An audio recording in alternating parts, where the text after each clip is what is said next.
여호수아 11번째 강해 시간입니다. 특별히 여호수아는 리더십의 관점에서 한번 여호수아서를 강해 본다 그랬어요. 근데 오늘 본문에 보면 하나님께서 이해되지 않는 억지를 부리시는 것 같아요. 여러분 1절에 보면 하나님이 여호수아 보고 너는 늙었으니까 이제 내려오라고 합니다. 근데 여러분 여호수아는 늙지 않았어요.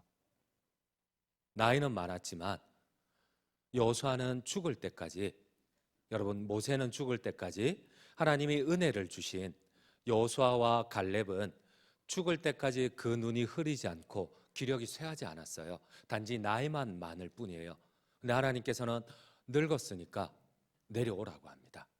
우리 함께 오늘 본문 1절을 함께 읽도록 하겠습니다. 1절입니다. 여호수아가 나이가 많아 늙음에 여호와께서 그에게 이르시되 너는 나이가 많아 늙었고 얻을 땅이 매우 많이 남아 있도다. 근데 이 말씀이 가만히 보면 이해가 안 돼요. 하나님이 억지를 부리세요. 여러분 우리 한번 성경을 한번 읽어볼게요. 신명기 34장 7절입니다. 함께 읽겠습니다. 모세가 죽을 때 나이 120세였으나 그의 눈이 흐리지 아니하였고 기력이 쇠하지 아니하였더라. 여러분 기력이 쇠하지 아니하였다는 것은 이 기력이 있고 없고의 차이에 따라서 늙었다고 하지, 여러분 나이가 120세라도 눈이 젊은 사람하고 똑같이 눈이 밝고 힘이 20대나 120살이나 똑같으면 여러분 우리는 늙었다 하지 않아요. 근데 하나님은 이 모세가 죽는 그날까지 눈이 흐리지 않고 기력이 쇠하지 않았는데 하나님 이렇게 늙었으니까 내려와.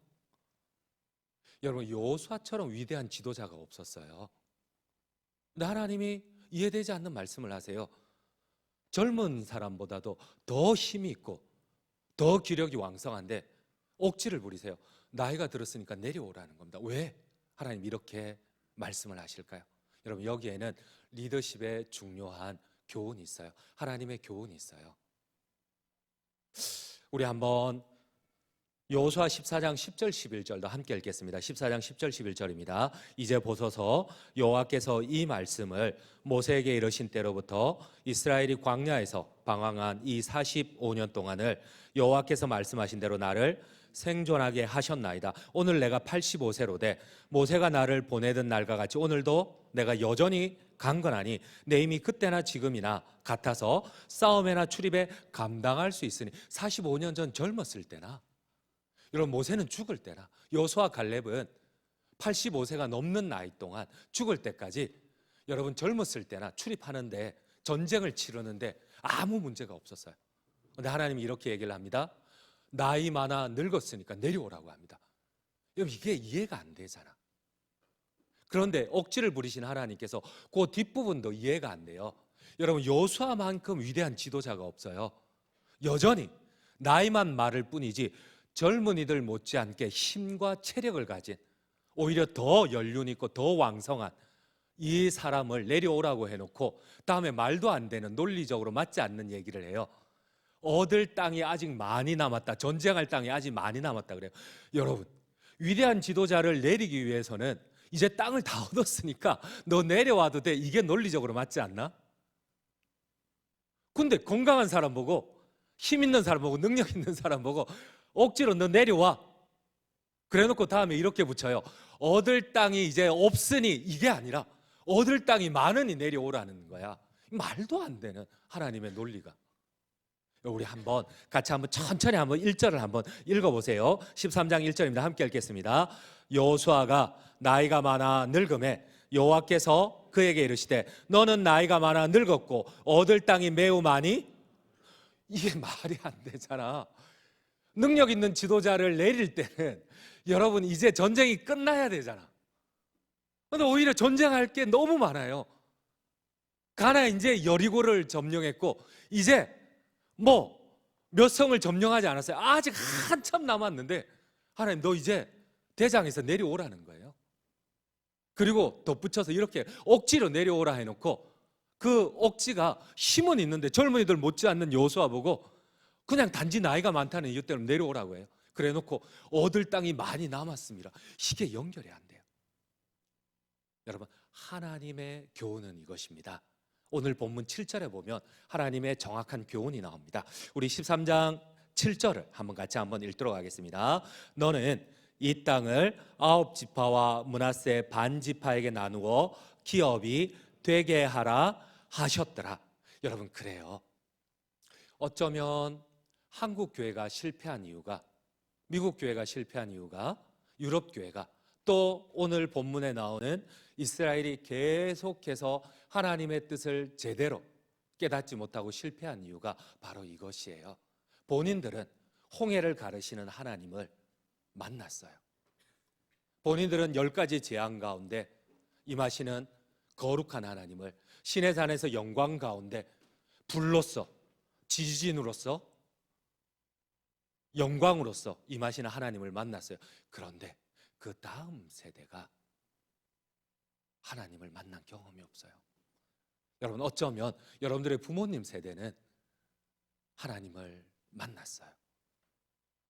여러분들도 어쩌면 만났는지 모르지만, 그러나 다음 세대는 하나님을 지식적으로나 아니면은 하나님을 공부로는 만났는데 인격적으로나 하나님의 영광을 경험한 게 없어요.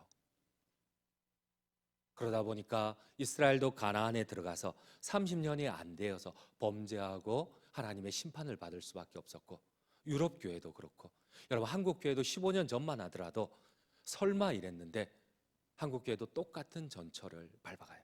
오늘 하나님께서 교훈을 하나 하세요. 여호수아가 힘이 있지만 너가 내려와야 할 이유 가운데 하나가 바로 다른 젊은 사람들, 족장들에게 땅을 분배해서 그들이 전쟁을 수행할 수 있도록. 여러분, 여호수아가 전쟁을 수행하는 게 훨씬 능력이 있습니다. 훨씬 효과적이에요. 근데 하나님의 뜻은 여호수아, 너는 다음 세대들에게 고난을 분배하고 이 땅의 전쟁을 분배해서 다음 세대가 전쟁 가운데 하나님을 만나도록 하는 것이 하나님의 리더십의 훈련이고 교훈입니다. 여러분, 어쩌면 여러분들이 고난을 경험해야 돼요.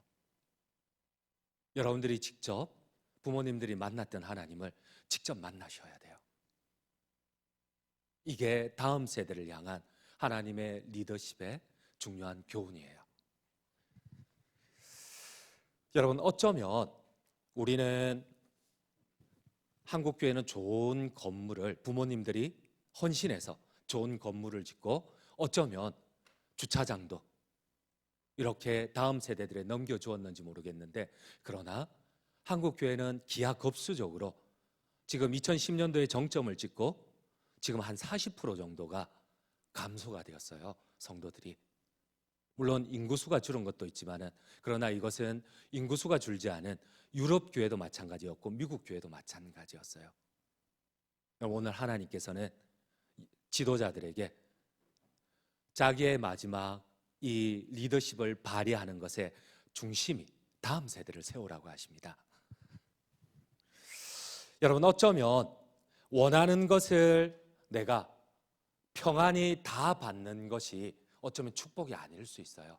그래서 요즘 한참 유행하는 운동이 유산 물려주지 않기 운동이에요. 물론 자녀된 입장에서는 여러분, 어쩌면 우리가 편안하게 많이 받고 시작하는 게 좋을지 모르겠지만, 그러나 이것이 영적으로나 어쩌면 물리적으로 우리에게 도움이 안 될 수도 있어요. 여러분, 오늘 하나님이 주시는 교훈은 이것이에요. 영국 사람들이 한참 싱싱한 청어를 좋아할 때입니다. 여러분, 청어는 영국에서는 살아있고 죽은 것의 값의 차이가 5배에서 10배 정도 됩니다. 근데 선원들이 싱싱한 청어를 잡아도 육지로 무트러 오는 동안 30분 안에 청어가 이 성질이 개팍해서 사나워서 다 죽어버려요. 근데 아이러니하게도 청어를 잡아먹는 상어를 여러분 이 청어 물칸에 집어넣어 버리면은 상어가 청어를 잡아먹어요. 배가 부를 때까지. 근데 이때 손실이 약 1%에서 많이 잡아먹어도 3%라고 해요. 근데 아이러니한 거는 100% 죽던 청어가 97%가 살아서 2시간이든 3시간이든 상어가 있는 동안 하루라도 살아서 생존해 있다는 거예요. 여러분, 어쩌면 오늘 하나님이 여호수아에게 말도 안 되는 소리를 해요. 여호수아가 여전히 강건한데 너는 나이가 많아서 이제 내려오라고 합니다. 근데 내려와야 되는 중요한 이유가 바로 너를 대신할 다음 세대들을 세우라는 거예요. 여러분, 어쩌면 여러분들은 이 고난 가운데 또 어려움 가운데 부모님들이 만났던 그 하나님을 직접 체험하고 만나야 된다는 사실이에요. 그래야지만 이 신앙이 이어진다는 거예요. 성경을 읽다가 제일 하나님이 이해가 안 되는 부분이 있어요. 모세를 향한. 여러분, 어쩌면 성경에서 가장 충성스러운 기준은 우리는 예수님이라고 생각을 해요. 그런데 성경은, 하나님께서는 가장 충성의 기준이 모세라고 합니다. 그래서 예수님이 얼마나 충성했는지 그거를 살필 수 있는 게 모세의 충성과 비교를 하는 거예요. 우리 한번 성경을 한번 읽어볼게요. 히브리서 3장 2절입니다. 함께 읽겠습니다. 그는 자기를 세우신 이에게 신실하기를 모세가 하나님의 온 집에서 한 것과 같이 하셨으니. 여러분, 예수님의 충성이 이게 진짜 바른 충성인지 또 훌륭한 충성인지 그것을 견줄 수 있는 게 모세가 기준이 돼요. 예수님이 기준이 되는 게 아니고. 근데 이처럼 충성스러운 모세를 향하여서 주님께서 모세의 소원을 들어주지를 않아요. 여러분, 그리고 심지어 모세를 마치 쓰고 버리는 것처럼 말씀을 하세요. 이제 너는, 여러분, 모세의 평생의 소원은, 여러분, 성경에 보면은 이 모세를 매일마다 이스라엘 백성들이 비난을 하고 매일마다, 마치 이 단어는 재판장에서 쓰는 단어하고 똑같아요. 매일 모세, 지도자 모세를 마치 피해자처럼 비난하고 손가락질했던 게 모세의 인생이었어요. 우리가 생각하는 위대한 모세이지만 개인에게는, 모세 개인에게는 이토록 고통스러운 지도자 시간이 없어요. 40년을 매일처럼 이스라엘 백성들은 모세를 비난하고 오해하고 손가락질하고. 근데 이 모세에 단 한 가지 소원이 있어요. 여러분, 하나님이 아무리 모세가 원하지 않는 것을 해도 모세는 다 순종을 해요. 근데 유일하게 성경에 보면 3번씩이나 하나님 앞에 반항하면서 부탁했던 게 있어요. 그게 바로 가나안 땅을 밟는 거였어요. 여러분, 모세의 유일한 평생의 소원은 하나님의 약속의 땅 가나안을 밟는 거였어요. 그래서 3번이나 하나님 앞에 간절하게 요청을 합니다. 근데 하나님이 됐다고 합니다. 이제 됐다. 더 이상 부탁하지 말라고 합니다. 여러분, 이렇게 충성스러운 모세를 향해서 하나님이 마지막에 하는 말씀은 너는 가나안 땅을 못 밟는다는 겁니다. 모세의 유일한 소원을 안 들어준다는 겁니다. 우리 한번 같이 성경을 한번 읽도록 하겠습니다. 우리 함께 신명기 3장 26절입니다. 함께 읽겠습니다. 여호와께서 너희 때문에 내게 진노하사 내 말을 듣지 아니하시고 내게 이르시기를 그만해도 족하니 이 일로 다시 내게 말하지 말라. 여러분, 모세가 화가 났어요. 백성들을 원망을 해. 너희 때문에 내가 저 땅을 못 밟는다는 거예요. 간절히 하나님 앞에 요청을 해요. 근데 하나님이 계속 거절을 하세요. 그러면서 하나님이 이런 말씀을 하세요. 너는 됐고, 너는 이제 쓸 만큼 다 썼으니까 너는 됐고, 너의 능력을 여호수아에게 안수해서 저 영광의 가나안 땅은 여호수아가 대장이 되어서 저 땅을 정복하라, 이렇게 말씀을 하세요. 여러분, 모세가 얼마나 화가 나겠어요. 자기의 유일한 소망은 가나안을 밟는 건데 마치 너는 쓸 만큼 다 썼으니까 너 하고 자존심 상하게 마지막에 여호수아에게 안수해서 내 능력을 그대로 개성해서 여호수아가 영광을 보게 해. 여러분, 이런 말을 우리가 하나님 앞에 들었다면 얼마나 고통스럽겠어요. 그럼 나는 단지 하나님을 위해서 이용만 당하는 사람인가? 우리 한번 성경을 한번 같이 한번 읽도록 하겠습니다. 우리 한번 신명기 3장 28절입니다. 함께 읽겠습니다. 28절입니다. 너는 여호수아에게 명령하고 그를 담대하게 하며 그를 강하게 하라. 그는 이 백성을 거느리고 건너가서 내가 볼 땅을 그들이 기업으로 얻게 하리라 하셨느니라. 여러분, 모세의 종이었어요. 여호수아는 모세의 제자가 아니었어요. 모세의 노예였어요. 근데 너는 네 소원을 내가 못 들어준다는 거야. 네가 아무리 충성을 나한테 했지만은 너는 거기까지라. 너의 리더십은, 너의 소원은 거기까지라는 거야. 대신 너의 몸종 여호수아에게 안수해서 너를 대신하여 여호수아가 너가 그 그토록 원하는 그 영광을, 그 가나안을 누리게 하라는 거예요. 여러분, 그러나 모세는 하나님의 이 인도하심이 이해가 되지 않았지만 마지막에 순종하고 받아들입니다. 우리 함께 성경을 읽도록 할게요. 우리 신명기 34장 9절입니다. 함께 읽겠습니다. 모세가 눈의 아들 여호수아에게 안수하였으므로 그에게 지혜의 영이 충만하니 이스라엘 자손이 여호와께서 모세에게 명령하신 대로 여호수아의 말을 순종하였더라. 여러분, 모세는 마지막까지 하나님이 거기까지라고 했을 때 자신의 리더십을 순종을 하고 내려놓습니다. 자기 평생의 소원이 가나안을 밟는 거였는데 그토록 고통 가운데, 비난 가운데도 참고 이겨내고 순종하였던 이유가 가나안을 밟는 거였어요. 하나님의 약속의 땅에 들어가는 거였어요. 근데 하나님이 그만해도 됐다고 합니다. 근데 모세는 받아들여요. 여러분, 우리가 이 리더의 자리에 앉을 때에 꼭 기억해야 할 것이 있어요. 내가 힘 있는데도, 능력이 탁월한데도 여러분, 이 리더들은 기억해야 할 것은 다음 사람을 세우는 것이 하나님의 뜻입니다. 다음 사람이 나보다 더 일을 못할 수도 있어요. 더 많이 시행착오를 겪을 수도 있어요. 그러나 하나님의 뜻은 이 리더십이 계속 이어지는 거예요. 이게 고통스럽더라도. 여러분, 혹시 월남 이상재 선생님을 아십니까? 우리 한번 PPT를 한번 열어주시겠어요? 1927년 3월 29일 조국의 독립을 위해서 평생을 헌신했던, 또 젊은이들에게 예수 그리스도의 정신을 심어줬던, 여러분들 우리가 잘 아는 월남 이상재 선생님이 78세의 나이로 소천하셨어요. 근데 그때의 상황을 신문은 이렇게 표현을 합니다. 우리 다음 장면입니다. 당시는 일제강점기였어요.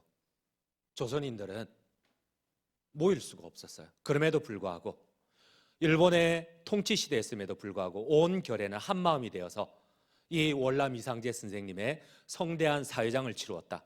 어느 나라에 임금이 죽어도 이런 국상이 없었어요.